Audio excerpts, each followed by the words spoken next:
안녕하세요. 천재소방입니다. 자, 2022년 6월 7일, 어제네요. 소방의 화재 조사에 관한 법률 시행령이 일단 제정이 된 거에 대해서 자, 보고를 드리도록 하겠습니다. 자, 제정 이유는 이렇습니다. 자, 뭐 기본 뭐 이런 거 있지만 소방의 화재 조사에 관한 법률이 제정. 자, 2021년 6월 8일 1년 전이네요. 1년 전에 제정이 되고 2022년 6월 9일 날 시행됨에 따라 가지고 그 시행에 필요한 사항을 정하는 것이다. 이게 주요한 목적이고 자, 여기서 보시면 그러면 우리가 소방의 화재 조사에 관한 법률 제정된 2021년 6월 8일 날 어떻게 제정되는지 한번 볼게요. 자, 여기 있습니다. 자, 저희 영상의 보시면 저희 영상 이제 143번째 영상이네요. 보시면 소방의 화재 조사에 관한 법률에서 2021년 6월 8일 날 제정된 내용이 이렇게 나와 있습니다. 제정 이유에 대해서 이렇게 쭉 설명되어 있는데 우리 143번 영상에 보면 자세하게 나와 있으니까 필요하신 분은 거기 가서 시청하시기 바랍니다. 이 보시면 이제 중요한 상황 볼게요. 그때 제가 보시면 2조 정의가 화재조사, 화재조사관, 관계인 등 이런 정의 부분이 제가 중요하다고 이렇게 예상 문제를 잡아드린 거 있죠. 그래서 쭉 이렇게 된 거에 대해서 이제 시행령이 만들어졌습니다. 그래서 시행령 볼게요. 자, 시행령. 자, 2022년 6월 7일 날 제정이 됐습니다. 제정이 됐는데 중요한 거는 이제 2조입니다. 2조가 화재 조사의 대상입니다. 어떤 게 대상이 되느냐? 소방의 화재 조사에 관한 법률 5조입니다. 그래서 자, 화재 조사의 법률 5조. 자, 5조 펴볼게요. 자, 5조 여기 있습니다.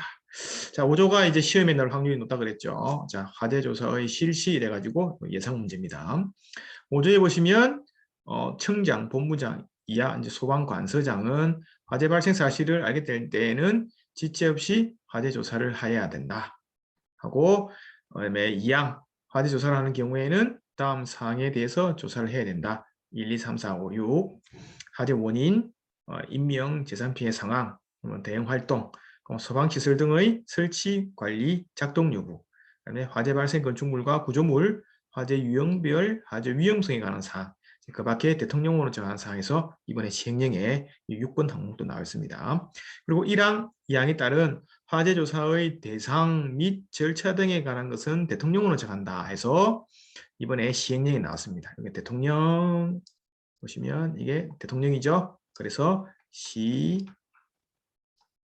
시행령에 언급이 되어 있을 것이다. 그렇게 해서 다시 보겠습니다. 그러면 화재조사의 대상이 나오겠죠. 보시면 이제 화재조사의 대상입니다. 자, 대상은 화재조사를 실시해야 대상은 다음과 같다. 자, 소방기본법에 따른 소방 대상물에 발생한 화재입니다. 자, 소방기본법에 보시면 우리 특정 소방 대상물도 있고 뭐 특수 가용물들도 있고 뭐 불을 사용하는 장소도 있고 여러 가지 대상물들이 있죠. 거기에 필요한 소방 대상물에 대한 정의가 나옵니다. 거기에 대한 대상물에 대해서 화재가 필요하고 그 밖에 소방관서장이 화재 조사가 필요하다고 인정할 때 한다. 그 내용을 반드시 기억해 두시기 바랍니다. 자, 그리고 자, 보시면 화재 조사의 절차 등에 필요한 사항은 대통령이 정한다. 절차는 보십니다. 자, 법 5조 2항 6호에 대통령으로 정하는 사항 이렇습니다. 6호 그 밖에 대통령으로 정한 사항 화재 조사를 해야 되는 경우에 대해서 6번 대통령으로 정한 사항은 이렇습니다. 대통령 정한 사항은 화재 예방 소방시설법 제4조 2항 4호에 따른 소방특별조사의 실시 결과에 관한 사항입니다. 그래서 볼게요. 소방시설법. 자, 소방시설법 4조 2항 4입니다. 화재가 자주 발생하였거나 발생할 우려가 뚜렷한 곳에 대한 점검이 필요한 경우, 이런 필요한 경우에 화재 특별조사를 합니다. 이런 화재 특별조사를 하는 사항에 대해서 뭘 한다? 화재 조사를 한다. 이런 사항이죠. 그래서 여기 이제 링크 걸려가지고 하는 부분 다 쓰셔야 됩니다.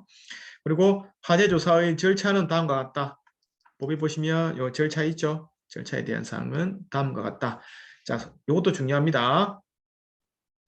이것도 중요. 자, 절차. 자, 화재 출동 중 조사, 화재 현장에서의 조사, 정밀 조사, 화재 조사의 결과 보고. 요 단계가 중요합니다. 출동 중 조사는 화재 발생 접수과 함과 동시에 출동 중에 화재 파악을 상황하는 것부터 시작한다. 그다음에 화재 현장 조사는 발화 원인, 연소 상황, 피해 상황 등을 조사한다. 정밀 조사는 감식, 감정, 화재 원인의 판정 등을 한다. 그다음에 조사 결과의 보고 이렇게 한다는 것을 반드시 기억해 두시기 바랍니다. 자, 그리고 소방관서장은 화재 조사를 하는 경우 산림보호법 42조에 따른 산불 조사 등의 다른 법률에 따른 화재 관련 조사가 원활히 수행될 수 있도록 협조를 해야 한다. 해서 산림보호법 42조를 볼게요. 이렇게 나왔습니다. 자, 산림보호법 42조는 이렇습니다.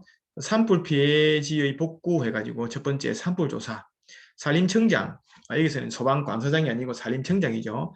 산림청장이 산불 원인과 산불 피해 현황에 대한 조사를 실시해야 된다. 그렇기 위해서는 산불 전문 조사반을 구성해야 된다. 그래서 산불 전담 조사반이 이렇게 나와 있습니다. 이것도 한번 시간 나신 분은 이 산불 조사반까지 한 번만 좀 언급해 주시기 바랍니다. 그래서 얘기할 때도 화재 조사는 같이 된다. 그 내용입니다. 그래서 요 3조는 반드시 기억해 두시기 바랍니다. 2조, 3조. 여기 보시면 법 5조, 시행령 2조, 3조가 세트죠. 그래서 반드시 기억해 두시기 바랍니다. 자, 그리고 중요한 거는 요겁니다. 자, 7조. 자, 화재 합동조사단의 구성 및 운영입니다. 자, 법 7조 1항. 법 7조 1항이죠. 보시겠습니다. 법 7조 1항. 이런 내용. 법 7조. 합동화재조사단은 어떻게 구성되느냐. 소방관서장은 사상자가 많거나 사회적 이목을 끄는 화재 등 대통령으로, 시행령이 나와 있겠죠. 대통령으로 제하는 대형 화재 등이 발생한 경우 이제 합동조사단을 꾸린다.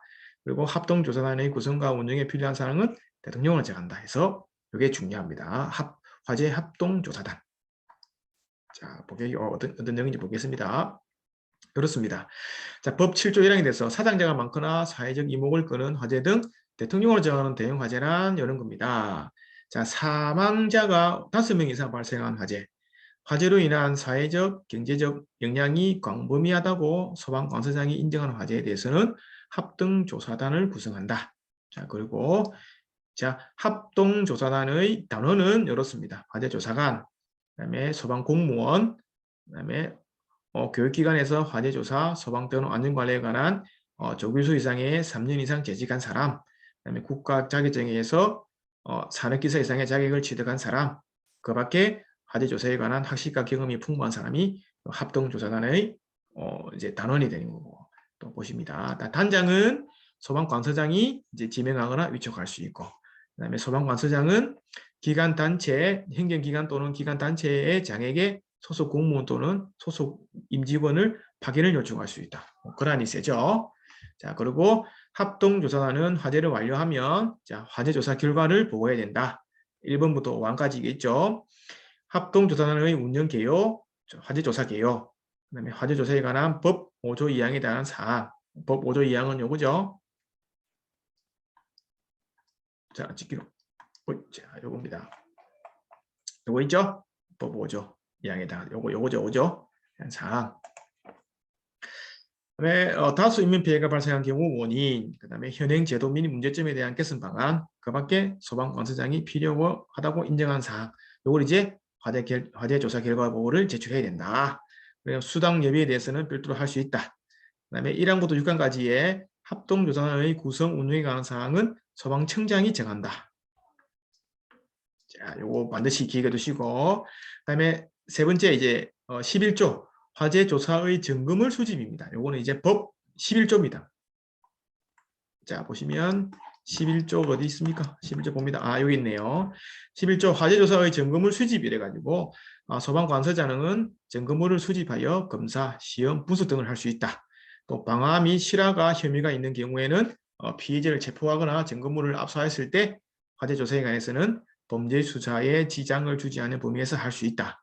그다음에 1항에 따른 증거 수집의 범위, 방법 절차에 관해서는 대통령으로 정한다. 뭘 정했나 보겠습니다. 자, 이렇습니다.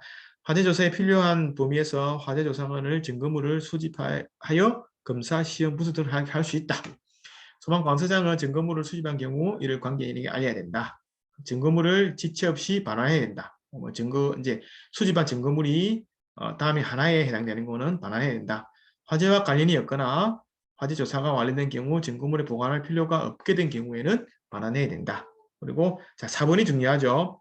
1항부터 4항까지의 규정한 사항 외에 증거물의 수집 관리에 필요한 사항은 행안부령으로 따른다. 요거는 뭐겠습니까? 자, 행안부령은 자, 시행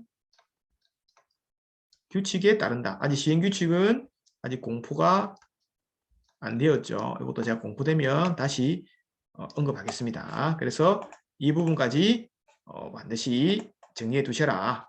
자, 그리고 큰 내용은 잘 없습니다.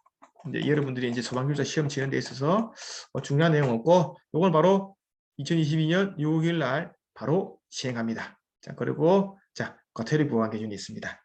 자, 여기까지 시행령에 대해 살펴봤고, 다음 시행규칙이 또 제정이 되면 그때 또 찾아뵙도록 하겠습니다. 자, 감사합니다.